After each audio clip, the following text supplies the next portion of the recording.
இந்த வேளையிலே நாம் தேவனுடைய செய்திக்காக ஒரு வசனத்தை அடிப்படையாக கொண்டு நாம் தியானிப்போம். எடுத்துக்கொள்வோம். யாக்கோபு அதனுடைய 4ஆம் அதிகாரம் 7ஆம் வசனம். ஆகையால் தேவனுக்கு கீழ்ப்படிந்திருங்கள், பிசாசுக்கு எதிர்த்து நில்லுங்கள், அப்பொழுது அவன் உங்களை விட்டு ஓடி போவான். கர்த்ததாமே இந்த வசனங்களின் மூலமாக தேவன் நம்மோடு இடைப்படுவாராக. ஜெபிப்போம். அன்பின் பிதாவே, இந்த நல்ல நேரத்திற்காக நன்றி. எங்களை உடைய சுமத்தில் தாழ்த்தி அர்ப்பணிக்கிறோம் அப்பா. இந்த வசனத்தின் மூலமாக தேவனே, நாங்கள் இன்னும் உம்முடைய சத்தியங்களை அறிந்து கொள்ள எங்களுக்கு உதவி பாராட்டுவீராக. எங்களுடைய எதிராளியாகிய பிசாசானவனின் தந்திரங்களை நாங்கள் புரிந்து கொண்டு அவனுக்கு எதிர்த்து நிற்க எங்களுக்கு தேவையான பலன் கிருபை தரும்படியாய் ஜெபிக்கிறேன்.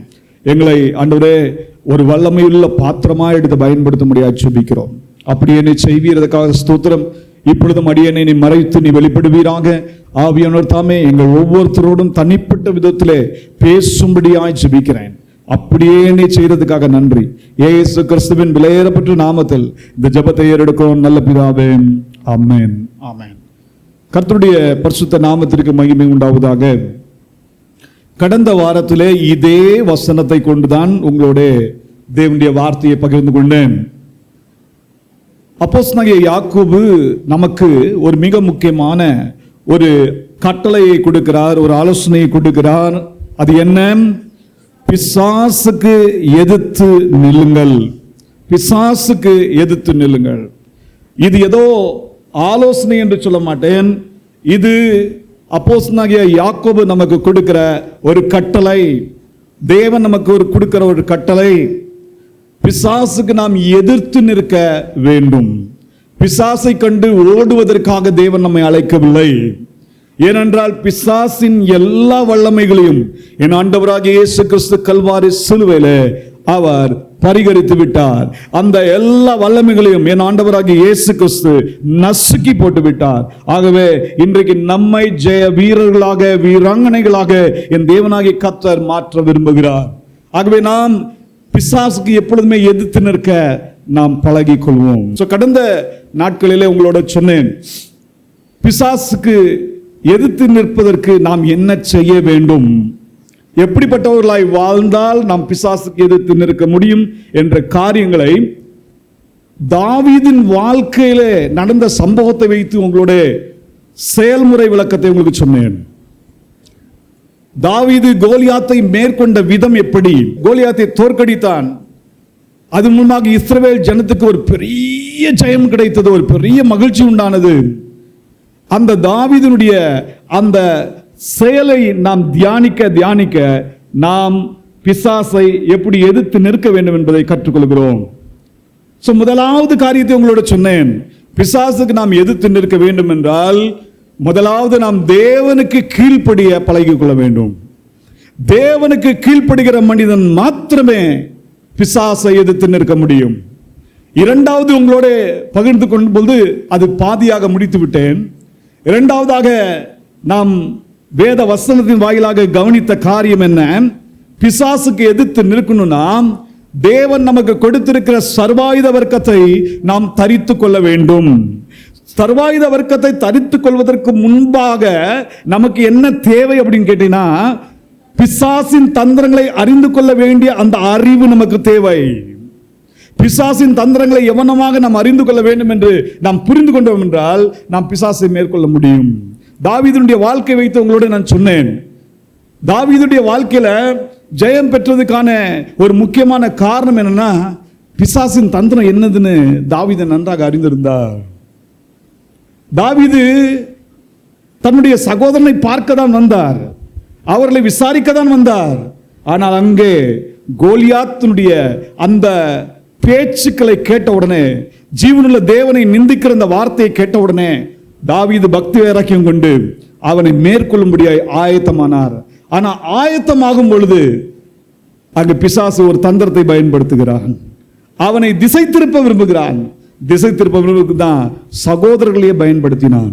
நான் சொன்னேன், அவன் எந்த சகோதரனை விசாரிக்க வந்தானோ, எலியாப், அபினதாப், சம்மா, இந்த எலியாப் என்ன செய்தான் என்று கவனித்தீர்கள் என்றால், இந்த எலியாப் சொல்றான், நீ அந்த ஆடுகளை மேய்க்காம இங்க என்னப்பா செஞ்சிட்டு இருக்க, இங்க என்ன வீண் வெட்டி கதை அடிச்சிட்டு இருக்க அப்படின்னு சொன்ன உடனே தாவீது அந்த பேச்சுக்கெல்லாம் காது கொடுத்து கூட கேட்கல. என்ன சொன்னா, நான் வந்ததற்கான நோக்கம் இல்லையோ, நான் வந்ததற்கான நோக்கம் இல்லையோ. முகாந்திரம் ஒன்று உண்டு. இன்னைக்கு தேவ பிள்ளைகளை நீங்க பிசாசை மேற்கொள்ளணும்னா முதல்ல உங்க நோக்கம் என்ன அதை தெளிவுபடுத்திக்கோங்க. எதுக்காக உங்களை தேவன் அழைத்திருக்கிறார், அந்த அழைப்பின் மேல, அந்த நோக்கத்தின் மேல, அந்த தெரிந்து கொள்ளுதல் மேல நீங்க கவனமா இருப்பீங்கன்னா, ஒன்று சொல்லட்டும், நீங்க பிசாசின் தந்திரங்களை நீங்க அடையாளம் காண முடியும். அடையாளம் கண்டு அவனை மேற்கொள்ள முடியும். ஒரு வசனத்தை எனக்காக வாசிங்க. 2 பேதுரு 1:10. ஆகையால் சகோதரரே, உங்கள் அழைப்பையும் உங்கள் தெரிந்து கொள்தலையும் உறுதியாக்கும்படி ஜாக்கிரதையாயிருங்கள்.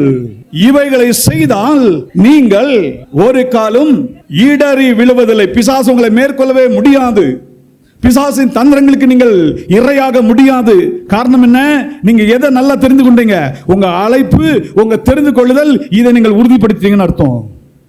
உங்க அழைப்பு, தெரிந்து கொள்ளுதல், இதுல நீங்க கவனமா இருந்துட்டீங்கன்னா, அதை தெரிந்து கொண்டுட்டீங்கன்னா, ஒன்று சொல்லட்டும், நீங்க எந்த விதமான டிஸ்ட்ராக்ஷனுக்கு நீங்க இடம் கொடுக்கவே மாட்டீங்க.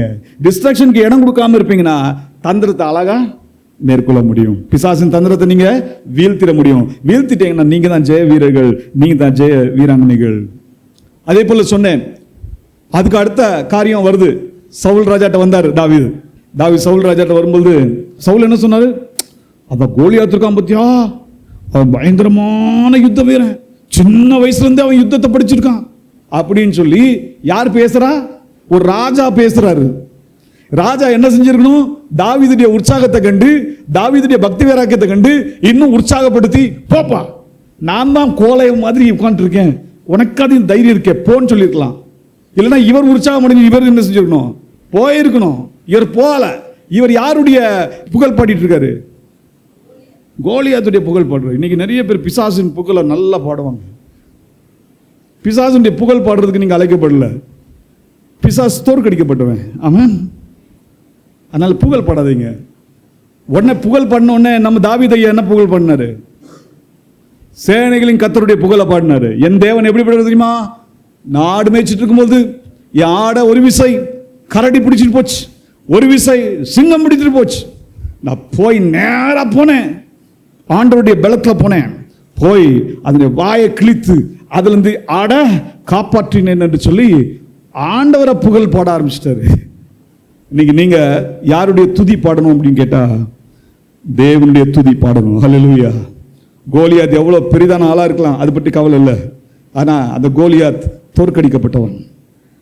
அதே போல அடுத்தது சவுல் என்ன செய்றார்? இவனுடைய நல்ல இந்த விடாப்புடியான ஒரு அந்த முடிவை கண்டுட்ட உடனே இப்போ சவுல் என்ன தெரியுமா செய்றாரு? தன்னுடைய ஆடையெல்லாம் கொடுத்துட்டார். இதுவும் நமக்கு பயிற்சி இல்லாமல் இருந்தா அதையும் நம்ம போட்டு மேற்கொள்ள முடியாது. நம்முடைய உலக பிரகாரமான ஞானத்தினால, மாம்ச பலத்தினால ஒரு நாள் பிசாசை மேற்கொள்ள முடியாது என்பதை நீங்கள் அறிந்து கொள்ள வேண்டும். தாவீது சொல்றாரு, இதுல எனக்கு பயிற்சி இல்லை, கழட்டு போட்டு போயிட்டாரு. சரி, கழட்டி போட்டு இந்த அறிவு வந்துருச்சு. இப்ப தாவீது என்ன செய்தார்? அடுத்த கட்டம் அதான். மீண்டும் நாம் எபேசியர் 6ஆம் அதிகாரத்தில் வருவோம். அதனுடைய 11ஆம் வசனத்தை கொஞ்சம் வாசிங்க. நீங்கள் பிசாசின் தந்திரங்களோடு எதிர்த்து நிற்க தானி உள்ளவர்கள் ஆகும்படி தேவனுடைய சர்வாயுத வர்க்கத்தை தரித்துக் கொள்ளுங்கள். நீங்களும் நானும் எதை தரித்துக் கொள்ளணும்? இப்போ தேவனுடைய சர்வாயுத வர்க்கத்தை தரித்துக் கொள்ளணும். யாரோட எதிர்த்து நிற்பதற்கு?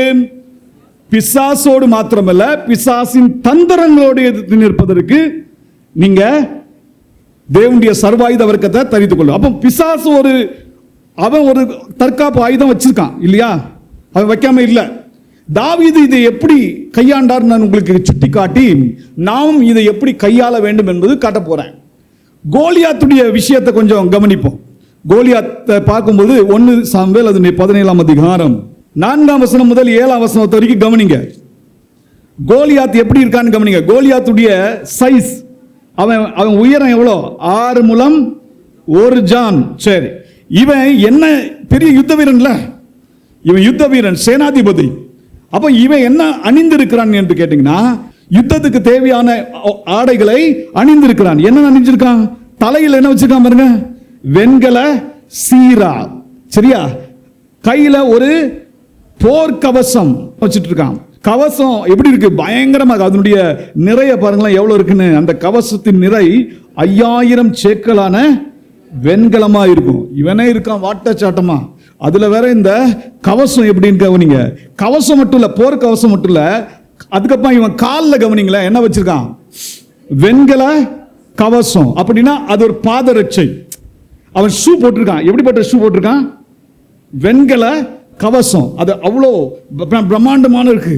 அடுத்தது தோள்களின் மேல் வெண்கல கேடகத்தை தரித்திருக்கிறான். அது மட்டும் இல்ல, கையில என்ன வச்சிருக்கான்? ஈட்டி. ஈட்டி அது மட்டும் வச்சிருக்கானா? அதோட நின்றுச்சா? அவனுக்கு முன்னாடி யார் போயிட்டு இருக்கா? பரிசை பிடிக்கிறவர்கள் அவனுக்கு முன்னாடி போயிட்டு இருக்காங்க. அவனுக்கு முன்னாடி இப்படிலாம் பெரிய பாதுகாப்பே இருக்கு.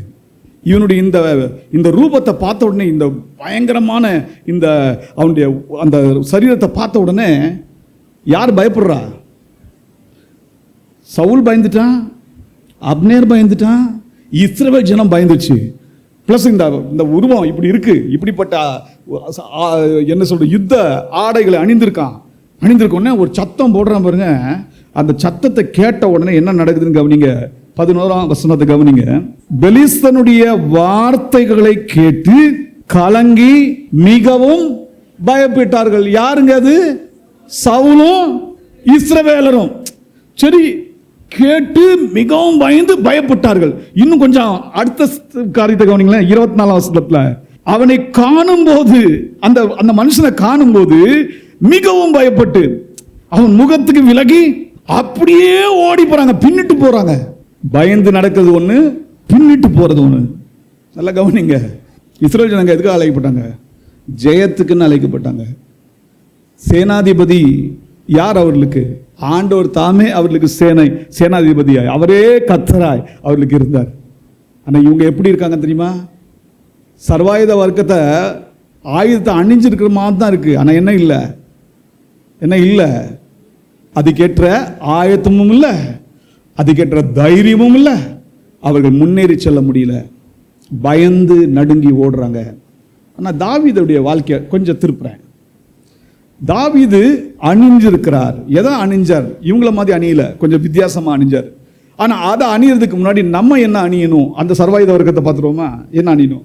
எபேசியர் 6ஆம் அதிகாரம் அதனுடைய 14ஆம் வசனம் முதல் 17ஆம் வசனத்துல பார்க்கும்போது நம்ம அணிய வேண்டிய சர்வாயுத வர்க்கம் இருக்கு.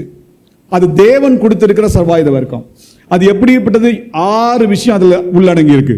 முதல்ல பெல்ட் கொடுத்திருக்காரு, கச்சை, சத்தியம் என்னும் கச்சை. இரண்டாவது மார்க்கவசம், நீதி என்னும் மார்க்கவசம். மூணாவது பாதரட்சை ஒன்று கொடுத்திருக்காரு, சமாதானத்தின் சுவிசேஷத்துக்குரிய ஆயத்தம் என்னும் பாதரட்சை. சரி, அடுத்தது பாருங்க, கேடகம்னு ஒன்று இருக்கு, விசுவாசம் என்னும் கேடகம். அதுக்கப்புறமா தலைச்சீரா, அது ஹெல்மெட், அதான் ரட்சணியம் என்னும் தலைச்சீரா. கோலியாத் என்ன தலைச்சீரா போட்டிருந்தான்? வெண்கல தலைச்சீரா. நம்ம என்ன தலைச்சீரா போடணும்? ரட்சணியம் என்னும் தலைச்சீரா. சரி, அடுத்தது கவனிங்க. 6வது பட்டயம். இவன் ஈட்டி பிடிச்சிருக்கான். நம்ம கிட்ட தேவன் என்ன கொடுத்திருக்காரு? ஒரு பட்டயம் கொடுத்திருக்கிறார். அந்த பட்டயத்துக்கு பேர் என்ன? ஆவியின் பட்டயம். என்ன பட்டயம்? ஆவியின் பட்டயம். அந்த ஆவியின் பட்டயம் எதுங்க? தேவ வசனம் என்னும் ஆவியின் பட்டயம். இந்த 6 விஷயமும் நம்ம கிட்ட இருக்கணும். இதுதான் சர்வாயுத வர்க்கம். இதை ஒரு மனுஷன் அணிஞ்சிட்டானா, அணிஞ்சா மட்டும் பத்தாது, அடுத்தது இன்னொன்னு செய்யணும் சொல்வேன். இவன் யாரை எதிர்க்க திராணி உள்ளவரா மாறிடுவான்? பிசாசின் தந்திரங்களை, பிசாசை எதிர்க்க திராணி உள்ளவரா மாறிடுவோம். இப்போ விசுவாசிக்கு தேவன் இவ்வளோ பெரிய ஸ்லாக்கியத்தை கொடுத்துருக்காருங்க. இந்த சர்வாயுத வர்க்கத்தை நீங்க அணிஞ்சிருக்கீங்களா? எப்படி அணியணும் அப்படின்னு தாவீது நமக்கு பிராக்டிக்கலா சொல்லித்தரார், செயல்முறையில் சொல்லித்தராரு. கொஞ்சம் திருப்புங்க அப்படியே. 1 சாமுவேல் 17ஆம் அதிகாரம் 40ஆம் வசனம். தன் தடியை கையிலே பிடித்து கொண்டு ஆற்றில் இருக்கிற 5 கூழாங்கல்களை தெரிந்தெடுத்து அவைகளை மேய்ப்பனுக்குரிய தன்னுடைய அடை பையிலே போட்டு தன் கவனை தன் கையிலே பிடித்து கொண்டு அந்த பெலிஸ்தனிலே போனான். இப்ப தாவீது அணிந்த சர்வாயுத வர்க்கம் என்ன? எப்படி நான் இப்போ உங்களுக்கு எபேசியர்ல காட்டினோனோ, தேவன் நமக்கு கொடுத்திருக்கிற சர்வாயுத வர்க்கம்னு ஒன்று உண்டு. அதுதான் இப்போ உங்களுக்கு 6 விஷயத்தை சொன்னேன். இந்த 6 விஷயமும் தாவீது இருக்கா? தாவீது கோலியாத்தை மேற்கொள்ள போறாரு. தாவீது கோலியாத்தோட யுத்தம் பண்ணும்போது அந்த யுத்தத்துக்கான அந்த ஆடை அணியவில்லை, மாறாக சற்று வித்தியாசமான ஒரு சர்வாயுத வர்க்கத்தை அணிகிறார். இதனால தான் ஜெயம் பெற்று. அதனால தான் வேதம் என்ன சொல்கிறது? தாவீதின் கையில பட்டயம் இல்லையா? பட்டயம் இல்லாமலேயே யாரை கொன்றார் தெரியுமா? பட்டயத்தோடு இருந்த எல்லா ஆயுதத்தையும் தரித்திருந்த அந்த கோலியாத்தை மேற்கொண்டார், பட்டயம் இல்லாமையே. அப்ப இவர் அணிந்திருந்த காரியம் என்ன? இதுதான் சர்வாயுத வர்க்கம். இந்த சர்வாயுத வர்க்கத்தில் நீங்க கவனிக்க வேண்டிய இந்த வார்த்தையை கவனிங்க. ஆவியானவர் நமக்கு எப்படி எழுதி வச்சிருக்கிறார்? தன் தடி. முதல் காரியம் என்ன? தடின்னு சொல்ல. என்ன தடி சொல்லுங்க. இப்ப நீங்களும் நானும் தாவீது போல கோலியாத்தை மேற்கொள்ளணும் தான் சொல்றோம். என் தடி, என் தடி. மற்றவங்க தடியை மட்டும் பிடிக்காதீங்க. தேவன் உங்ககிட்ட ஒரு தடி கொடுத்துருக்கார். ஹல்லேலூயா. தன் தடி. இரண்டாவது, தன் மெய்ப்பனுக்குரிய அடைப்பை. அடுத்து என்னது? மெய்ப்பனுக்குரிய அடைப்பை இல்லைங்க, மெய்ப்பனுக்குரிய தன்னுடைய அடைப்பை. இதுதான் கவனிக்கணும். அடுத்தது பாருங்க, தன் வந்துருச்சா? அடுத்தது மூணாவது தன் கவன், தன் கவன். அடுத்தது தன் கை. 4 விஷயத்துல தன் ஆவியானவர் எழுதி வச்சிருக்காரு. இதுதான் பிராக்டிக்கலா சர்வாயுத வர்க்கத்தை அணிந்து கொள்ற விதம். மீண்டும் சொல்றேன், நல்லா கவனிங்க. தாவீது தன் தடியை வைச்சிருந்தார், தன் மெய்ப்பனுக்குரிய தன்னுடைய அடைப்பையை வச்சிருந்தாரு, அதே போல தன் கவன் வச்சிருந்தாரு. மற்றவங்க கவன் கிடையாது, கோலியாத்துடைய கவன் கிடையாது, சவுலுடைய கவன் கிடையாது, அப்னேருடைய கவன் கிடையாது, எலியாபுடைய கவன் கிடையாது. யாருடைய கவன்? தன் கவன். அதே போல மற்றவங்க கை இரவல் வாங்கல. யாருடைய கை? தன் கை. இந்த 4 விஷயத்தையும் நல்லா கவனிங்க. இதுக்கு அடுத்தது இன்னொரு விஷயத்தை நீங்க புரிஞ்சுக்கணும். அது என்ன? கூழாங்கல்லுகள் எடுத்துக்கொண்டாராம். எங்க எடுத்தாரா? இதுதான் கவனிக்க வேண்டிய ஒரு வார்த்தை. ஆற்றில் இருக்கிற 5 கூழாங்கல்களை தேர்ந்தெடுத்தார். எவ்வளவு கூழாங்கல்? சரி, ஆற்றில் போய், அப்ப ஆற்றுக்கு போற பழக்கம் இருக்கு. ஆற்றுக்கு போற பழக்கம் இருக்கணும் உங்களுக்கும் எனக்கும். அங்க போய் என்ன தேர்ந்தெடுக்கணும்? உங்க கூழாங்கல் இல்ல, 5 கூழாங்கல்கள். எப்படி? ஆற்றில் உள்ள 5 கூழாங்கல்கள் நீங்க எடுக்கணும். ஆமென். இங்க அவருடையது கிடையாது. கூழாங்கல் யாருது கிடையாது? யாருது கிடையாது? நல்லா சொல்லுங்களேன். யாருது கிடையாது? தாவீதுடைய கிடையாது. சரியா? இப்போ இதனுடைய ஆவிக்குரிய அர்த்தத்தை மட்டும் சொல்றேன், கவனிக்கும். தன் தடி. அப்ப தாவீது எதை தன் கையில வச்சிருந்தார்னா தன்னுடைய தடி. இன்றைக்கு உங்களுக்கும் எனக்கும் தேவன் தம்முடைய அதிகாரத்தை கொடுத்திருக்கிறார். தடி அதிகாரத்தை குறிக்கும். ஒரு வசனத்தை எனக்காக வாசிங்க. யோவான் 1ஆம் அதிகாரம் 12ஆம் வசனம். அவருடைய நாமத்தின் மேல் விசுவாசம் உடையவராய் அவரை ஏற்றுக்கொண்டவர்கள் எத்தனை பேர்களோ அத்தனை பேர்களும் தேவனுடைய பிள்ளையாகும்படி அவர்களுக்கு அதிகாரம் கொடுத்தார். யாருக்கு எங்க கொடுத்தாரு? பாஸ்டருக்கு கொடுத்தாரு. அப்படியா? எல்டருக்கு கொடுத்தாரு. அப்படியா? யாரெல்லாம் இயேசுவை தங்களுடைய வாழ்க்கையில தங்கள் சொந்த இரட்சகராக, தங்கள் வாழ்க்கையில தேவனாக ஏற்றுக்கொண்டார்களோ, யாருடைய பாவங்கள் இயேசு கிறிஸ்துவின் இரத்தத்தினால் கழுவப்பட்டு பரிசுத்தமாக்கப்பட்டதோ, யாரெல்லாம் பாவ மன்னிப்பாகிய மீட்பை பெற்றுக்கொண்டார்களோ, அப்படிப்பட்டவர்களுக்கு தேவன் ஒரு அதிகாரத்தை கொடுக்கிறார். அந்த அதிகாரத்துக்கு பேர் என்ன தெரியுமா? அவருடைய பிள்ளையாகும்படியான அதிகாரம். நீங்க ஆண்டவருடைய கரத்துல அவருடைய பிள்ளையா மாறிட்டீங்கன்னா உடனே உங்க கையில ஒரு தடியை கொடுத்துருவாரு. அல்லேலூயா. தடி எதை குறிக்கிறது? அதிகாரத்தை குறிக்கிறது. ராஜா கையில ஒரு தடி இருக்கும். அந்த ராஜா தடியை வச்சிருந்தா என்ன தெரியுமா அர்த்தம்? ராஜாவுடைய அதிகாரம் என்று அர்த்தம். ராஜா ஒரு ஆர்டரை சொன்னா அந்த கோலை நீட்டுவார். அந்த கோலை நீட்டின உடனே அது அப்படியே நிறைவேறும். அதுக்கு யாரும் மீறி பேச மாட்டாங்க. அவர் கூட இருக்கிற மந்திரிமார்கள் அந்த கோலை நீட்டினா போதும் அப்படியே அடி பண்ணிவார்கள். ஏன் தெரியுமா? ராஜாவுடைய அதிகாரம் அதை அந்த கோல் வெளிப்படுத்துகிறது. நல்ல கவனிங்க. உங்களுக்கும் எனக்கும் தேவன் ஒரு அதிகாரத்தை கொடுத்திருக்கிறார். அப்ப நீங்க பிசாச கண்டு பயந்து ஓடுறதுக்கு அது கொடுத்திருக்காரு. இந்த அதிகாரத்தை அப்படி பிள்ளையாகும்படியான அதிகாரம் கொடுத்த உடனே அந்த அதிகாரத்துல என்ன இருக்குன்னு கேட்டீங்கன்னா, வாசிங்க லூக்கா 10ஆம் அதிகாரம் 19ஆம் வசனம்.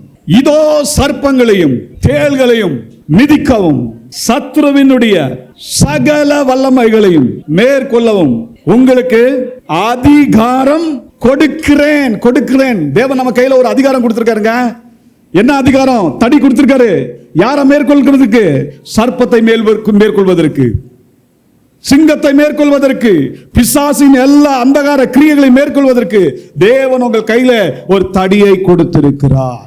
மார்க் அதனுடைய 16ஆம் அதிகாரம் 17ஆம் வசனத்தை கவனிங்க.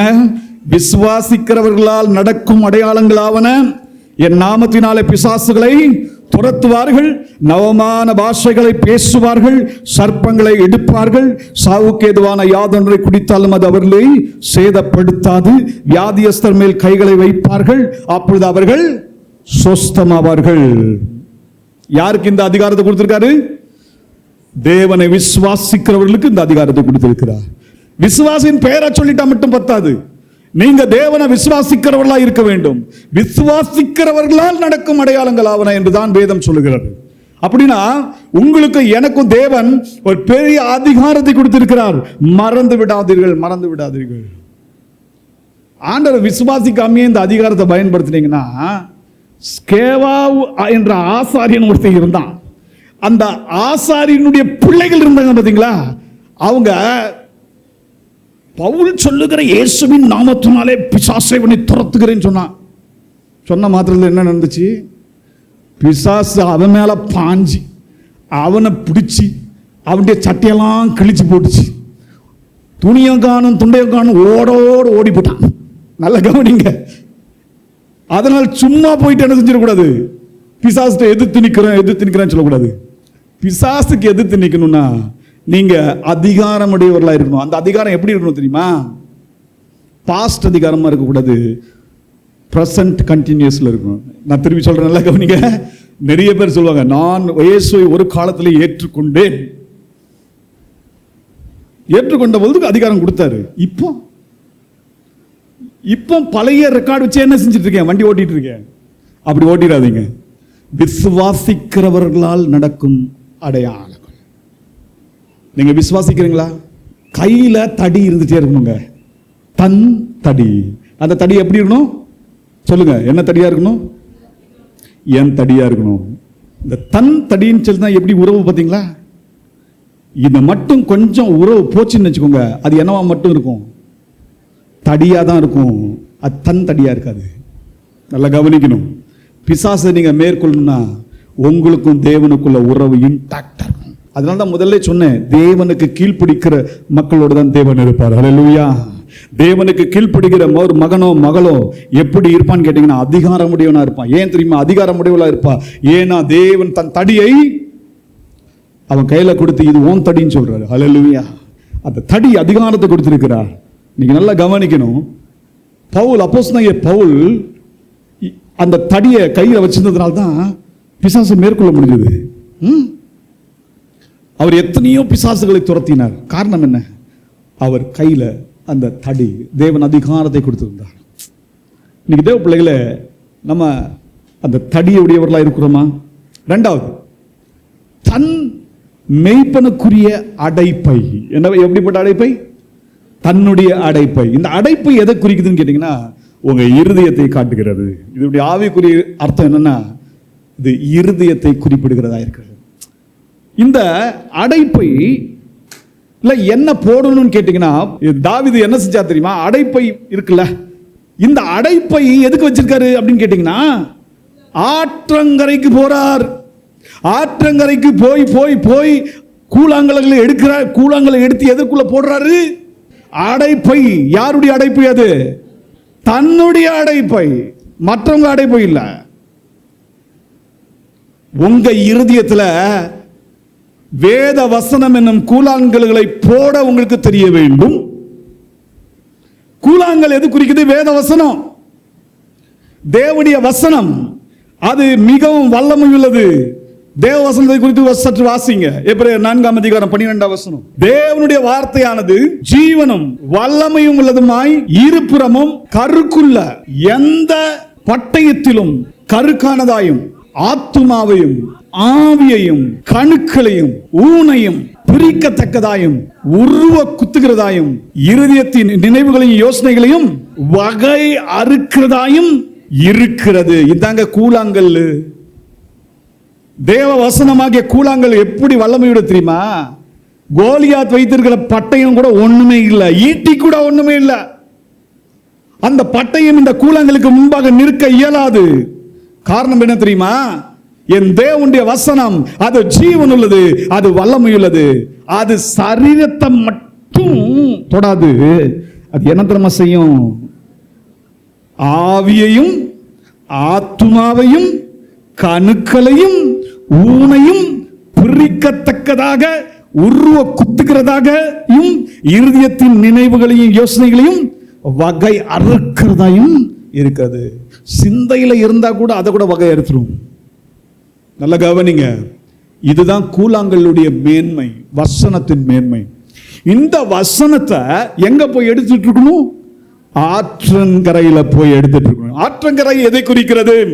தேவனுடைய சமூகம், தேவனுடைய பிரசனம், தேவனுடைய சபை. நீங்க ஆற்றங்கரையிலே போகிற அனுபவம் இருக்கணும். அப்போஸ்தலனாகிய பவுல் பிலிப்பி பட்டணத்துக்கு கடந்து சென்றார். அங்கே கடந்து சென்ற பொழுது அவர் அந்த பிலிப்பி பட்டணத்திலிருந்து கொஞ்சம் தூரமா எங்க வரைக்கும் போனார் தெரியுமா? ஆற்றங்கரைக்கு சென்றார். ஆற்றங்கரையில போய் தேவ சமூகத்தில் அவர் உறவாடினார். தேவனுடைய பிரசன்னத்திலே மகிழ்ந்து களி கூர்ந்தார். தேவனுடைய வசனத்தை பெற்றார், தேவ வசனத்தை கொடுத்தார். ஆற்றங்கரை அனுபவம் நமக்கு தேவை. தேவன் தம்முடைய பிள்ளைகளை ரட்சித்த உடனே, அவங்கத்துல தம்முடைய பிள்ளைகளை மாற்றின உடனே என்ன செய்தார் தெரியுமா? ஞானஸ்நான உடன்படிக்கைக்கு கீழ்ப்படிந்த ஒவ்வொரு தேவ பிள்ளையையும் தேவன் தம்முடைய சபையிலே சேர்த்து கொண்டார். தம்முடைய சபையிலே சேர்த்து கொண்டது எதற்காக? அப்போஸ்தலருடைய உபதேசத்திலும் அந்யோன்யத்திலும் அப்பம் பிட்குதலிலும் ஜெபம் பண்ணுதலிலும் உறுதியாய் தரித்திருக்கும்படியாய். இன்னைக்கு தேவ பிள்ளையே, நீ ஆற்றங்கரை போகிற அனுபவம் உனக்கு உண்டா?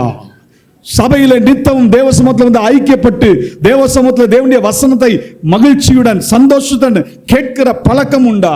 கருத்துடன் கவனமாய் கேட்கிற பழக்கம் உண்டா? ஆற்றங்கரை அனுபவம் தேவை. ஆற்றங்கரையில சும்மா போயிட்டு வர்றதுக்கு அல்ல, கூழாங்கல்களை எடுத்துக்கொள்ள முடியாய் தேவன் உங்களை அழைத்திருக்கிறார். நீங்க தேவ சபையில வாரீங்க, தேவனுடைய சமூகத்துல வாரீங்க, தேவ சபையில வரும்போது தேவனுடைய வார்த்தையை பெற்றுக்கொள்வதற்காக வாரீங்க. நீங்க தேவ வசனத்தை எவ்வளவு கருத்தாய் கவனிக்கிறீர்கள், எவ்வளவு கவனமாய் கவனிக்கிறீர்கள், அதை கவனித்து கவனித்து கவனித்து அதை அப்படியே எடுத்து என்ன செய்யணும்? எங்க போட்டுறணும்? எங்க போட்டுறணும்? அடைப்பையில போடணும். உங்க இருதயத்துல போட பழகிக்கொள்ள வேண்டாம். இந்த சிந்தையோட நின்ற கூடாது. என்னைக்குமே வசனம் வரும்போது அந்த வசனத்தை சிந்தையோட நிப்பாட்டிடாதீங்க. சிந்தையிலிருந்து எடுத்து அப்படியே உள்ள இருதயத்துல கொண்டு போய் வைங்க. இந்த இருதயம் இருக்கு பாத்தீங்களா, அது மிக மிக முக்கியமானது. என் ஆண்டவராகிய கர்த்தர் தம்முடைய பிள்ளைகளுடைய இருதயத்தை சுத்திகரித்து தான் கொடுத்திருக்கிறார். அந்த சுத்திகரிக்கப்பட்ட அந்த இருதயத்துல எது வந்து வாசம் பண்ணணும்னு கேட்டீங்கன்னா, தேவ வசனம் வந்து வாசம் பண்ணும். ஒரு வசனத்தை எனக்கு வாசிங்க. நீதிமொழிகள் 4:20 முதல் 23. என் மகனே, என் வார்த்தைகளை கவனி, என் வசனங்களுக்கு உன் செவியை சாய், அவைகள் உன் கண்களை விட்டு பிரியாதிருப்பதாக, அவைகளை உன் இருதயத்திற்குள்ளே காத்துக்கொள், அவைகளை கண்டுபிடிக்கிறவர்களுக்கு அவைகள் ஜீவனும் அவர்கள் உடலுக்கெல்லாம் ஆரோக்கியமாம். நல்ல கவனிங்க. என் மகனே, ஆற்றங்கரையில வந்து நீ வசனத்தை கேட்பதற்காக வருகிறாயே, வசனத்தை உட்கொள்ள முடிய வருகிறாயே, கூழாங்கலை தெரிந்து கொள்ள முடிய வருகிறாயே, அந்த வசனத்தை என்ன செய்? அந்த வசனத்தை சாதாரணமா கவனிக்காத, உன்னிப்பாய் கவனி. கவனிக்கிறது மட்டுமல்ல, உன் செவியை அதற்கு சாய். செவியை சாய்க்கிறது மட்டுமல்ல, உன் கண்களை அதன் மேலேயே பதித்து வை. உன் கண்களை அதன் மேலே பதித்து வைக்கிறது மாத்திரமல்ல, அது உன் இருதயத்திலே மிகவும் கவனமாய் பத்திரமாய் பாதுகாத்துக்கொள். அது உள்ளத்துல இருதயத்துல என்ன செய்யணுமா? அதை காத்துக்கொள்ளணும். ஏன்னா எந்த மனுஷன் இந்த கூழாங்கல்ல இந்த வசனத்தை கண்டுபிடிச்சிட்டானோ, அதை தன்னுடைய இருதயத்துல வச்சுட்டானோ, அந்த மனிதனுக்கு அது என்ன தரும் தெரியுமா? ஜீவன் தரும். அந்த மனிதனுக்கு அது ஆரோக்கியத்தை தருகிறதா இருக்கிறது. பிசாசை மேற்கொள்வதற்கான வலிமையை அந்த வசனம் நமக்கு கொடுக்கிறதா இருக்கிறது. அதனால்தான் நீதிமல் அது ஞானி சொல்றாரு, எல்லா காவலோடும் உன் இதயத்தை காத்துக்கொள், அதனிலிருந்து ஜீவ ஊற்று புறப்படும். உங்க இருதயத்தை பத்திரமா பாதுகாத்து கொள்ளுங்க. தாவீது என்னத்தை நம்ம செஞ்சாரு? தடிய உடையவராய் இருந்தாரு. தடியோட எங்க போனாரு தெரியுமா? ஆற்றங்கரைக்கு போனாரு. ஆற்றங்கரையில போய் 5 கூழாங்கல்களை தேர்ந்தெடுத்து, 5 கூழாங்கல் சொல்லும்போது 5 என்று சொல்லும்போது அது பூரணத்தை குறிக்கிறதா இருக்கிறது. உபதேசத்தை கேட்குறீங்க, அந்த உபதேசம் எப்படிப்பட்ட உபதேசமா இருக்கணும் தெரியுமா? பூரணமான ஒரு நிறைவான உபதேசமாய் காணப்படும். அரை குறையான உபதேசத்தை கேட்கறதுக்காக நீங்க ஆற்றங்கரையில் வரல. இன்னைக்கு அநேக தேவனுடைய வசனத்தை போதிக்கிறாங்க, ஆனா சத்தியத்தை சத்தியமா போதிக்கிறது இல்லை. இன்னைக்கு அந்த மக்கள் பெற்றுக்கொள்கிற மக்கள் எப்படி பெற்றுக்கொள்ளுங்கன்னா அரை சத்தியத்தை பெற்றுக்கொள்கிறார்கள். அது நமக்கு ஜீவன் தராது, அது நமக்கு ஆரோக்கியம் தராது. பூரணமான தேவனுடைய உபதேசத்தை நீங்கள் பூரணமாய் பெற்றுக்கொள்ள பழகிக்கொள்ள வேண்டும். அந்த பூரணமான அந்த சுவிசேஷத்தை, பூரணமான அந்த சத்தியத்தை உங்க இருதயத்துல மிகவும் கவனமாய் காத்துக்கொள்ளுங்க. தாவீது அதுதான் செய்தார். 5 கூழாங்கலை எடுத்தார், அதை தன்னுடைய பையிலே போட்டுக்கொண்டார். போட்டுக்கொண்ட மனிதன் என்ன தன்மை செய்தார்? அதை அப்படியே என்ன செய்யறாரு? தன் கவன்ல பிடிச்சிருக்காரு. என்ன வச்சிருக்காரு பாருங்க. அடுத்தது 17ஆம் வசனத்துல கவனிங்க. தன்னுடைய அடைப்பையில் போட்டு தன் கவன் அதை எங்க வச்சிருக்காரு? தன் கையில வச்சிருக்காரு. தன் கவன் என்று சொல்லும்போது அந்த கவன் ஒரு சுழற்றி அடிக்கக்கூடிய ஒரு ஆயுதம். சத்ருவை அடிக்கணும்னா பை மட்டும் இருந்தா பத்தாது, என்ன இருக்கணும்? கவன் இருக்கணும். அது கூட யாருடைய கவனா இருக்கணும்? என் கவனா இருக்கணும். ஹல்லேலூயா. இந்த கவன் எதை குறிக்கிறது? வாய். உங்க வாய் தாங்க கவனு. இந்த கவன்ல என்ன வைக்கணும் தெரியுமா? தேவ வார்த்தை. எப்போ சத்ரு வரணும் நமக்கு எதிர விரோதமா, உடனே கவன்ல என்ன வந்துடணும்? கூழாங்கல் வந்துடணும். எங்க இருந்து எடுத்து வரணும்? ஆற்றங்கரையில இருந்து இல்ல. எங்க இருந்து எடுத்து வரணும் சொல்லுங்க? தன் இருதயத்துல இருந்து எடுத்துக்கணும். சும்மா ஆற்றங்கரை இருக்குன்னு சொல்லி ஓடி போகக்கூடாது. சபையில அன்னைக்கு பிரசங்கம் பண்ணான்னு சொல்லக்கூடாது. பிரசங்கம் பண்ணதை உங்க இருதயத்தை வச்சியா? உன் அடைப்பையில வச்சிருக்கியா? உன் அடைப்பையில வைக்காம மற்றவங்க அடைப்பையிலிருந்து நீ ஒரு காலம் கூழாங்கலை எடுக்க முடியாது. நல்ல கவனிங்க. தன் கவன் இருதயத்தின் நிறைவினால் வாய் பேசும். இயேசு தாமே சொன்ன வார்த்தை. இப்ப இருதயத்துல கூழாங்கல்கள் நிறைந்து இருக்குதுன்னா, வசனம் நிறைந்து இருக்குதுன்னா, உங்க வாய் என்னங்க பேசும்? வசனத்தை தான் பேசும். ஹல்லேலூயா. நல்ல வாசிங்க. அந்த வசனத்துக்குடைய வாயின் வைக்கிற அந்த கூழாங்கலுக்கு அந்த வசனம் என்னவா மாறணும் தெரியுமா? இருதயத்துல இருந்து அந்த கவன்ல வரும்போது, இருதயத்துல இருந்து வாயில வரும்போது அது என்ன வசனமா மாறணும் தெரியுமா? வெளிப்படுத்தின விசேஷம் 12ஆம் அதிகாரம் 10ஆம் வசனத்தை கவனிங்க. இரவும் பகலும் நம்முடைய தேவனுக்கு முன்பாக நம்முடைய சகோதரர் மேல் குற்றம் சுமத்தும் பொருட்டு அவர்கள் மேல் குற்றம் சாட்டுகிறவன் தாழ்த்த தள்ளப்பட்டு போனான். மரணம் நேரிடுகிறதா இருந்தாலும் அதற்கு தப்பும்படி தங்கள் ஜீவனையும் பாராமல் ஆட்டுக்குட்டியின் இரத்தத்தினாலும் தங்கள் சாட்சியின் வசனத்தினால் அவனை ஜெயித்தார்கள். நல்ல கவனிச்சீங்களா? ஆட்டுக்குட்டியான ரத்தம் அது உங்களுது இல்லை. ஆனா வசனம் என்னவா மாறிடணும்? தங்கள் சாட்சியின் வசனத்தினாலும். தேவ பிள்ளைகள் இயேசுவின் ரத்தத்தால் கழுவப்பட்ட பிள்ளைகள் சாத்தானை எப்படி மேற்கொண்டாங்களா? ஒன்னு இயேசுவின் ரத்தத்தினால, இரண்டாவது தங்கள் சாட்சியின் வசனத்தினால. இருதயத்துல இருக்கும் பொழுதுதான் அது கவன்ல வரும்பொழுது அது என்ன வசனமா மாறிடும் தெரியுமா? என்னுடைய சாட்சியின் வசனமாய் மாறிடும். புரியுதா? வெளியில இருந்து எடுத்தீங்கன்னா அது உங்க சாட்சியின் வசனம் கிடையாது.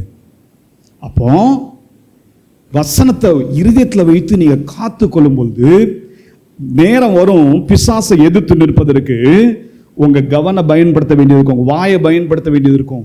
அந்த வாய் பயன்படுத்தும் போது உங்க வார்த்தை, அந்த வார்த்தையை நீங்க உள்ள காத்து கொண்டீங்க பாத்தீங்களா, அந்த வார்த்தை என்னவா மாறிடும்னா உங்கள் சாட்சியின் வசனமாய் மாறிடும். இந்த சாட்சியின் வசனத்தின் மூலமா தான் பிசாசை நீங்க மேற்கொள்ளவே முடியும். அதனால்தான் ஞானி சொல்றாரு, மனிதனுடைய வாயில ஒரு அதிகாரத்தை கொடுத்திருக்கிறார் ஆண்டவர். என்ன அதிகாரம்? நீதிமொழிகள் 18:21 வாசிங்க. மரணமும் ஜீவனும் நாவின் அதிகாரத்தில் இருக்கும், அதில் பிரியப்படுகிறவர்கள் அதன் கனியை புசிப்பாங்க. நீங்க எதுல பிரியப்படுறீங்க? சும்மாலாம் இல்ல. மனிதனுடைய வாயில அதிகாரம் இருக்கு, ஜீவனம் இருக்கு, மரணம் இருக்கு. ரைட் தான். மனுஷன் ஏதோன்னு பிரியப்படுறான்ல. ஒன்னு சாகணும்னு பிரியப்படுறான், இல்லைன்னா உயிர் வாழணும்னு பிரியப்படுறான். நீங்க ரெண்டுத்துல எதங்க பிரியப்படுறீங்க? நீங்க பிரியப்படுறத வச்சுதான் ஆற்றங்கரையில போய் எப்படி கூழாங்கல் எடுக்கிறீங்கன்னு இருக்கு. ஆற்றங்கரையில போய் கூழாங்கல் எடுத்து அதை எப்படி உங்க அடைப்பையில போடுறீங்கன்னு இருக்கு. அடைப்பையில போட்ட உடனே தான் அதுக்கப்புறமா அது உங்களுடைய வசனமா மாறினதுனால நீங்க கவன்ல சரியான வார்த்தையை பயன்படுத்த முடியும். உங்க வாயினால சரியான வார்த்தையை பயன்படுத்த முடியும். நீங்களும் நானும் தேவன் கொடுத்திருக்கிற அதிகாரத்தை பயன்படுத்தணும். மரணமும் ஜீவனும் நாவின் அதிகாரத்தில் இருக்கிறது, அதில் பிரியப்படுகிறவன் அதன் கனியை புசிக்கிறவனாயிருக்கிறான். இப்ப தாவீது கவனம் ரெடி வச்சிட்டாரு. அதை எங்க பிடிச்சிட்டாரு? தன் கையில பிடிச்சிட்டாரு. தன் கையில. கவனம் பிடிக்கிறதுக்கு இன்னொருத்தர் கை வரக்கூடாது, உங்க கை தான் வரணும். கை எதை குறிக்குது? உங்க விசுவாசத்தை குறிக்கிறது. உங்க விசுவாசத்தினால தான் நீங்க அந்த கவன பிடிக்கணும். வாயை எப்படி நீங்க பயன்படுத்தணும்? விசுவாசத்தினாலே. ஹல்லேலூயா. நீங்க விசுவாசத்தினால தான் அதை பயன்படுத்த பழகிக்கொள்ள வேண்டும். இப்படிதான் தாவீது என்ன செய்தார் தெரியுமா? சர்வாயுத வர்க்கத்தை தரித்து கொண்டார். இன்னைக்கு நீங்களும் நானும் இப்படி தரித்திருக்கிறோமா? உங்களுக்கு செயல்முறை விளக்கத்தை கொடுத்துட்டேன். நீங்க எப்படி உங்க சர்வாயுத வர்க்கத்தை தரித்து கொள்றீங்கன்னு பார்த்துக்கோங்க. நீங்க தேவனுடைய சர்வாயுத வர்க்கத்தை தரித்து கொண்டீங்கன்னா நீங்க சத்ருவை நீங்க வீழ்த்திடுவீங்க, சத்ருவின் மேல ஜெயம் எடுப்பீங்க. அப்போ சரியா வசனம் சத்தியத்தை என்னவா கட்டுங்க? பெல்ட்டா கச்சையா கட்டுங்க. கச்சையா கட்டுறது மட்டுமல்ல, நீதி என்னும் மார்க்கவசத்தை தரித்துக் கொள்ளுங்க. அதே போல சுவிசேஷத்திற்கு ஆயத்தம் என்னும் பாதரட்சியை தரித்துக் கொள்ளுங்க. விசுவாசம் என்னும் கேடகத்தை கை, தன் கை, தன் கை, விசுவாசம் என்னும் கேடகத்தை வச்சுக்கோங்க கையில. அதே போல இரட்சணியம் என்னும் தலைச்சீரா, அதோட பட்டயம், என்ன பட்டயம்? ஆவியின் பட்டயம். அது தேவவசனம் என்னும் ஆவியின் பட்டயம். இதெல்லாம் வச்சுட்டீங்கன்னா ரைட்டு. இதெல்லாம் வச்சுட்டா நீங்க பிசாசை எதிர்த்து நிற்க முடியும். ஆனா மூன்றாவதாக அடுத்த ஒரு பகுதிக்குள்ள போகணும். தேவனுக்கு கீழ்ப்படியணும். இரண்டாவது, தேவன் கொடுத்திருக்கிற சர்வாயுத வர்க்கத்தை தரித்து கொள்ள வேண்டும். தரித்து கொண்டதோடு நின்றுலாமா? இப்ப தாவீது மட்டும் அப்படியே நின்றுட்டு இருந்தாருன்னு வச்சுக்கோங்களேன். கூழாங்கல்ல எல்லாம் எடுத்துட்டு தன் அடைப்பையும் வச்சுக்கிட்டு கவனியும் கையில வச்சுக்கிட்டு அப்படியே நின்றுட்டு இருந்தாருன்னா கோலியாத்தை மேற்கொண்டிருக்க முடியும்? மேற்கொண்ட முடியும்? சொல்லுங்க. மேற்கொள்ள முடியாது இல்ல. கோலியாத் என்ன மாதிரி வீரமாதி பேசினான். அவன் பேச்சை கேட்டுட்டு தாவீது அப்படியே ஓடுற ஆற்றங்கரையில் போய் கூழாங்கல் எடுக்கிறதுக்கு. கோலியாத் என்ன நினைச்சிருப்போம் தெரியுமா? பயந்தாங்கோலி. உங்களுக்கு விரோதமா சத்துரு கிரியை செய்யும் போது நீங்க சபைக்கு நேரம் வந்து ஆராதனைக்கு வரும்போது மற்றவன் சொல்லலாம், பயந்தாங்கோலி. எங்க போறான்? சொல்லுங்களேன், நல்லா சொல்லுங்களேன். சபைக்கு தான், சர்ச்சுக்கு தான் ஆராதனைக்கு பார்ப்போம். சும்மா ஆராதனையே செய்யறான். ஏன்னா சத்துருவை மேற்கொள்ள முடியுமா? அப்படின்லாம் சொல்லுவாங்க. உங்களுக்கு தான் தெரியும் ரகசியம் என்னன்னு. ஆற்றங்கரையில் வரும்போது பவர்ஃபுல் வெப்பன் கொடுக்குறாரு. என்ன கொடுக்குறாரு? பவர்ஃபுல், ரொம்ப வலிமையான வெப்பன். அதில் என்ன இருக்கு? ஜீவன் இருக்கு, வல்லம் இருக்கு. எதையெல்லாம் வகையார்த்துறோம்? கணுக்கள், ஆவி, ஊனு, ஆத்மா, எதையும் வைக்காது. எல்லாத்தையும் என்ன வேறு பிடிச்சிடும். இந்த மாதிரி வெப்பன் எங்கேயாவது பார்த்துருக்கீங்க? இந்த வெப்பன் 5 கூழாங்களையும் நல்ல உங்க எந்த பையில போட்டுக்கணும்? அடைப்பையில. இங்கிருந்து போகும்போது எல்லாம் நிரப்பி தான் போகணும். ஹல்லேலூயா. வீட்டில் போய் நல்லா காத்து கொள்ளணும். திடீர்னு கோலியாத் வந்து நிற்போம். அந்த கோலியாத்தை நீங்க எப்படி மேற்கொள்ளணும்? அடைப்பையில வைத்திருக்கிற கூழாங்கல்ல எடுத்து கவன்ல வச்சு அப்படி சுழற்றி அடிக்கணும். சரி, மூணாவது மிக முக்கியமான காரியம். இதெல்லாம் தொடர்ச்சி. நாங்க தனித்தனி பாயிண்ட் நினைச்சிடாதீங்க, எல்லாம் தொடர்ச்சி. தேவனுக்கு கீழ்ப்படிந்து இருக்கிற மனுஷன் அடுத்தது என்ன அணிவான்? தேவனுடைய சர்வாயுத வர்க்கத்தை அணிவான். தேவனுடைய சர்வாயுத வர்க்கத்தை அணிந்து கொள்ற மனுஷன் என்னங்க அடுத்தது செய்யணும் அப்படின்னு கேட்டா 1 பேதுரு 5ஆம் அதிகாரம் 8ஆம் வசனம் 9ஆம் வசனம். தெளிந்த புத்தியுள்ளவர்களாய் இருங்கள், விழித்திருங்கள், ஏனெனில் உங்கள் எதிராளியாகிய பிசாசானவன் கர்ச்சிக்கிற சிங்கத்தை போல எவனை விழுங்கலாமோ வென்று வகை தேடி சுற்றி திரிகிறான். சரி, எப்படி இருக்கணும்? முதல்ல இது அப்படியே அந்த வசனத்தை வச்சுக்கோங்க. தெளிந்த புத்தியா இருக்கணுங்க, ஜாக்கிரதையா இருக்குங்க. நீங்க அடைப்பையில கூழாங்கல்ல வச்சுட்டீங்க. இப்போ கவன கையில வச்சுக்கிட்டீங்களா? வச்சுட்டீங்க. இப்போ நீங்க எப்படி இருக்கணும்? கோலியாத் வருவான் போ, வந்த மாதிரியும் தெரியல அப்படின்னு போயிடக்கூடாது. தெளிந்த புத்தி உள்ளவர்களா இருக்கணும். ஏன்னா நீங்களும் நானும் யுத்த வீரர்கள், மறந்துடாதீங்க.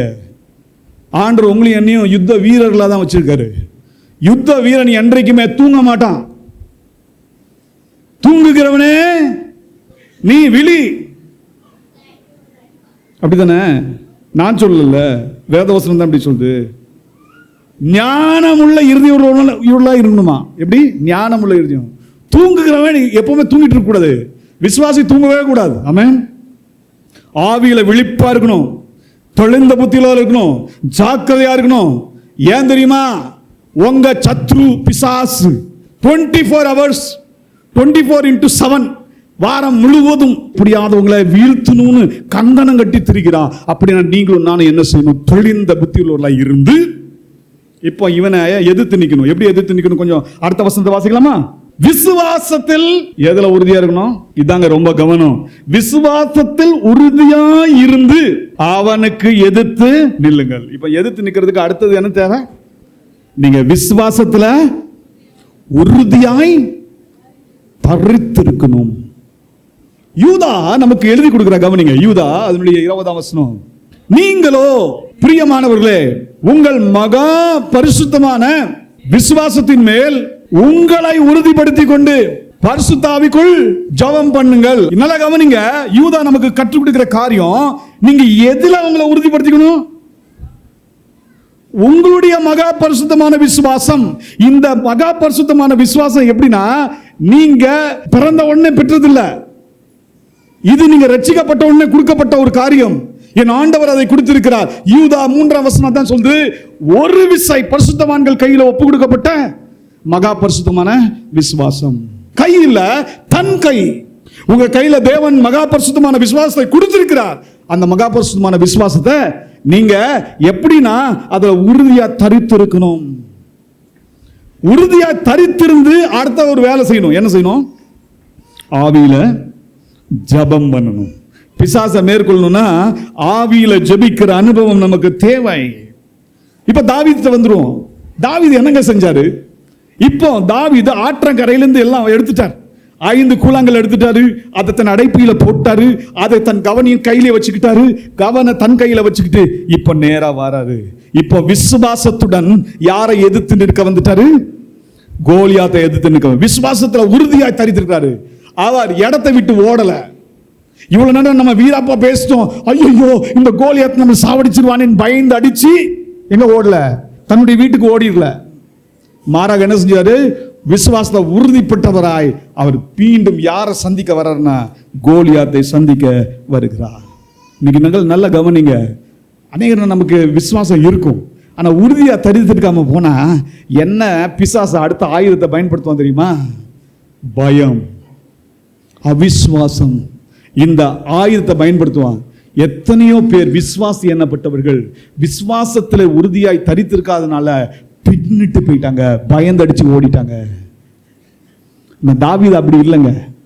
தாவீது விசுவாசத்துல உறுதியாய் தரித்திருக்கிறார். வசனம் சொல்லுகிறது, நல்ல கவனிங்க. 41ஆம் வசனம். பெலிஸ்தனும் நடந்து தாவீது அண்டைக்கு கிட்டி வந்தான். எவ்வளவு நீங்க சர்வாயுத வர்க்கத்தை தரித்துக் கொள்வீங்களோ உங்களுக்கு கிட்ட யாரும் வருவா? பிசாசும் வருவா. டங் டங் டங் டங் வருவா. ஏன்னா நீங்க எதை தரிச்சிருக்கீங்க? சர்வாயுத வர்க்கத்தை தரிச்சிருக்கீங்க. உங்க அடைப்பையில் என்ன இருக்கு? கூழாங்கல் இருக்கு. உங்க இருதயத்தில் என்ன இருக்கு? வசனம் இருக்கு. இப்போ உங்க கையில என்ன இருக்கு? உங்க கவன் இருக்கு, உங்க வாய் இருக்கு, உங்க விசுவாசம் இருக்கு. இப்ப எல்லாம் இருக்கும்போது பிசாசு என்ன செய்வான்? உங்ககிட்ட வருவான், கிட்ட வருவான். அதான் சொன்னேன், வகை தேடி சுற்றி அலைந்து திரிவேன். இப்ப நீங்களும் நானும் விசுவாசத்துல உறுதியா இருந்தா தாவீதை போல என்ன செய்வோம்? பரிசையை பிடிக்கிறவனுக்கு முன்னாக நடந்து வரான். பாருங்க, அவன் வரும்போது சாதாரணமா வர மாட்டாங்க, பயங்கரமான ஜோடிப்பு இருக்கும். பரிசையை பிடிக்கிறவனுக்கு முன்னாடி அப்படியே வருவான். இவன் டாம் டாம் டாம் வீராதி வீரன் மாதிரி வருவாரு. வந்துட்டு சும்மாவா இருப்பான் இவன். இவனை நீங்க எதிர்த்து போராடணும். எப்படி பாருங்க, தாவீது என்ன செய்யறாரு? பெலிஸ்தனை சுற்றி பார்த்து தாவீதை கண்டு அவன் இளைஞன், சௌந்தரிய ரூபமான சிவந்த மேனியுள்ளவன் இருக்கிறபடிங்களா அவனை என்ன செஞ்சான்? ஏன் தெரியுமா? ஏன் இவன் அசட்டை பண்ணா தெரியுமா? இந்த பெலிஸ்தன்ட்டை இவன் ஓடி போறான். 40ஆம் வசனத்தினுடைய கடைசி பகுதி கவனிங்க. தன் கவனை தன் கையில பிடித்துக் கொண்டு அந்த பெலிஸ்தன் அண்டையிலே போனான். தாவீது விசுவாசத்துல உறுதியா இருந்து அவன்கிட்ட போறான். போன உடனே பெலிஸ்தன் இவனுக்கு விரோதமாய் இன்னும் என்ன செய்யறான் கவனிங்க. 3 விஷயத்தை செய்யறான். 3 விஷயம் செய்வான். என்ன தெரியுமா செய்வான்? 42ஆம் வசனம் சொல்லுது அவனை அசட்டை பண்ணினான். 43ஆம் வசனம் சொல்லுது அவனை சபித்தான்.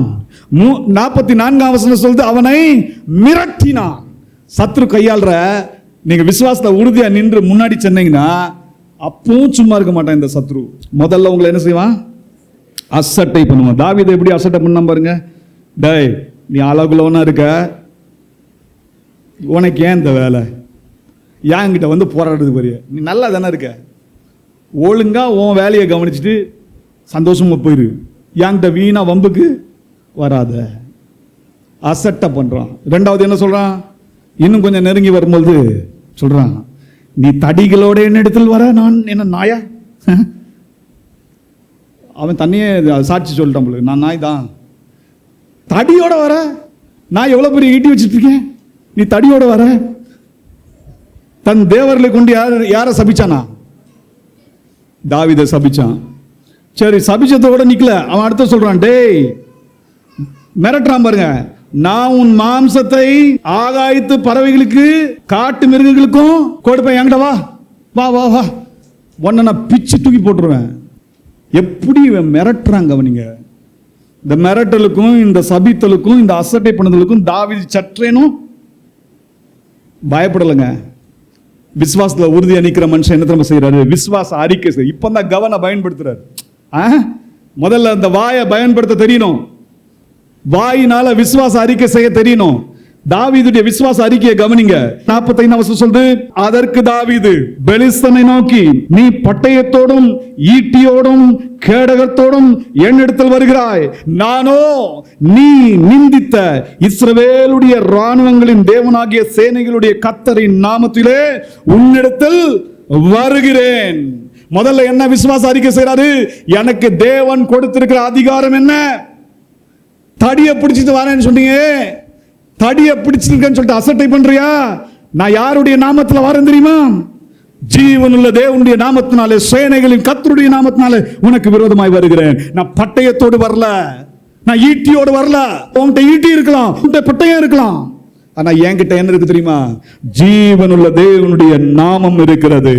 கர்த்தர் நாமம் என் புகலிடமே, கருத்தோடு துதித்திடுவேன்.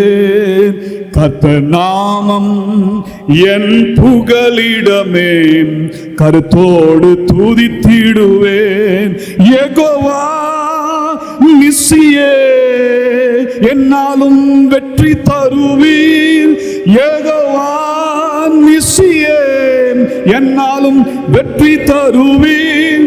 கலங்கலப்பா, நாங்க கலங்கலப்பா, கலங்கலப்பா, நாங்க கலங்கலப்பா.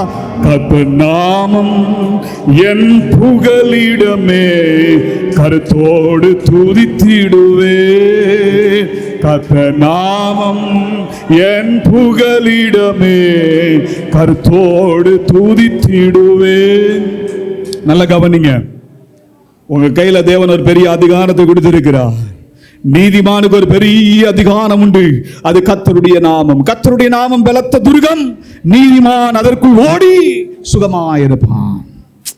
நல்ல கவனிங்க. இந்த நாமம், இந்த தடி என்கிட்ட இருக்கு, இது ஏன் தடியா மாறிடுச்சு? பிசாசு மிரட்டுவான், டேய் தடியை பிடிச்சிட்டா வர என்கிட்ட, ஏசு ஏசு நான் சொல்ற.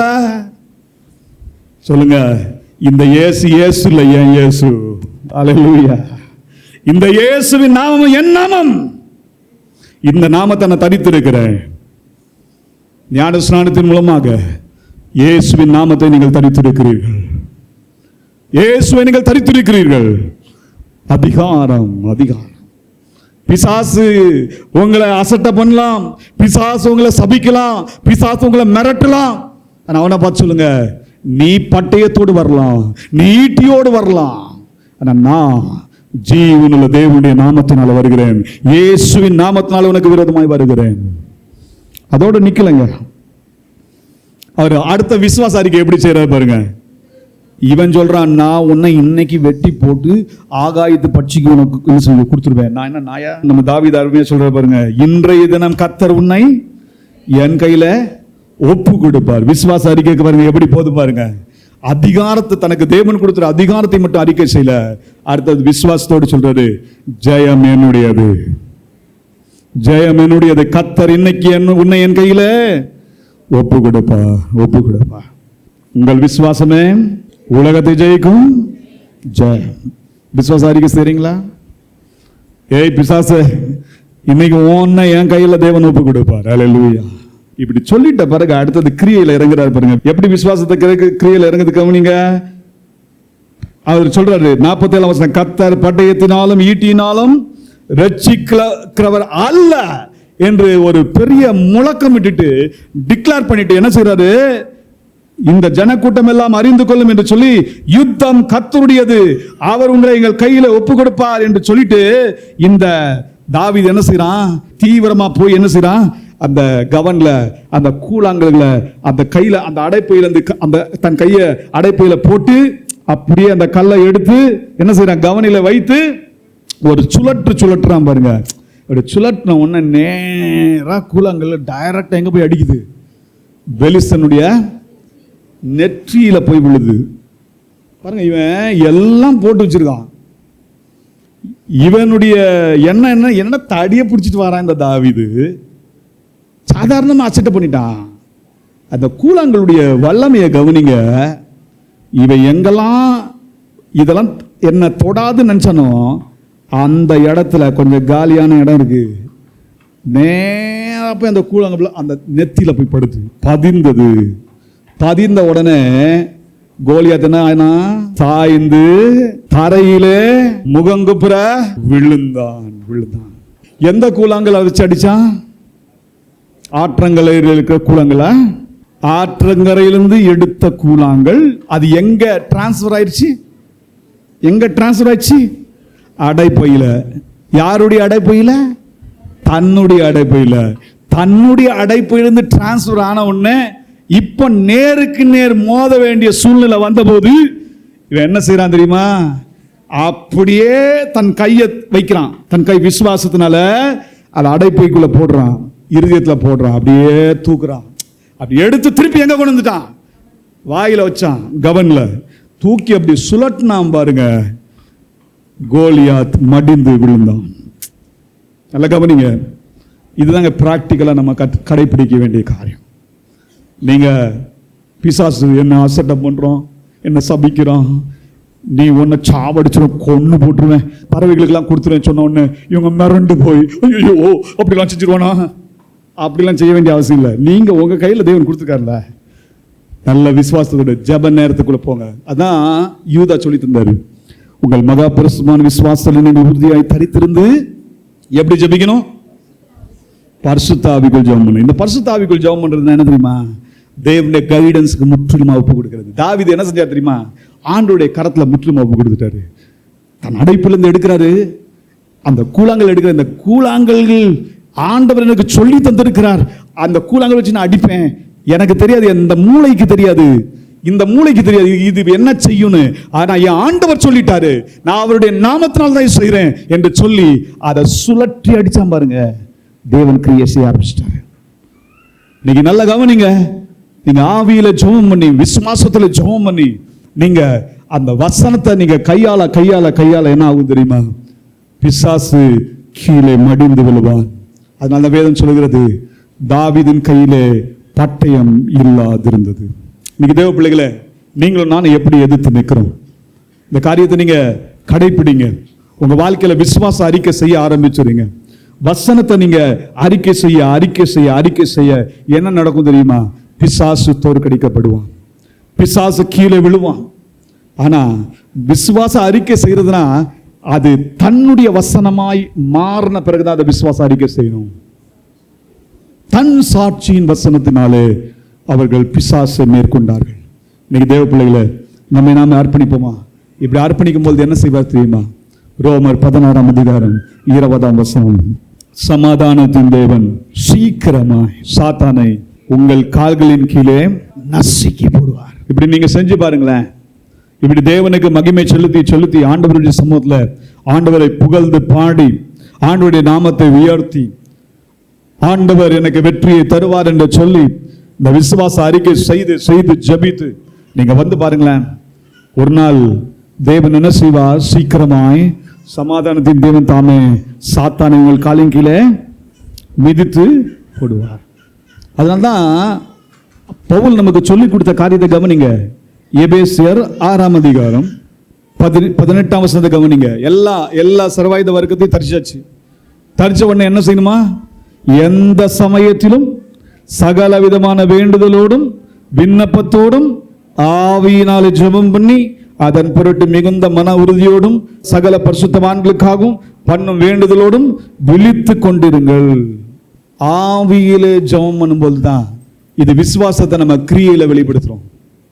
விசுவாசத்தை கிரியையில வெளிப்படுத்தும் போது எப்படி தாவீது கோலியாத்தை மேற்கொண்டாரோ அதே விதமாய் நாமும் நம்முடைய சத்துருவாகிய பிசாசை மேற்கொள்வோம். ஆக மீண்டும் சொல்லுகிறேன், பிசாசுக்கு பயந்து ஓடாதீங்க, எதிர்த்து நில்லுங்கள். அவன் உங்களை விட்டு ஓடி போவான். ஓடி போவான் மட்டுமில்ல, உங்க காலின் கீழ் ஆண்டவர் அவனை நசுக்கி போடுவார். 3 காரியம் தொடர்ச்சியான காரியம், வேறு பிரிக்கப்பட்டதல்ல. 3 ஒன்றோடு இணைந்த பதம். தேவனுக்கு கீழ்ப்படியுங்கள், தேவன் கொடுத்த சர்வாயுத வர்க்கத்தை தரித்துக் கொள்ளுங்கள், தேவன் உங்களுக்கு கொடுத்திருக்கிற அந்த விசுவாசத்தை உங்கள் விசுவாசமாய் மாற்றி அந்த மகாபட்சமான விசுவாசத்தில் நீங்கள் நிலைத்திருந்து உறுதியாய் நிலைத்திருந்து என்ன செய்யுங்க? பிசாசை எதிர்த்து நில்லுங்க. இப்படி எதிர்த்து நிற்கும்போது பிசாசின் மேல நீங்க ஜெயம் பெறுவீங்க. அவன் உங்களை விட்டு ஓடி போவான், அவன் தோற்கடிக்கப்படுவான். கர்த்தர் தாமே நம்மை ஆசீர்வதிப்பாராக.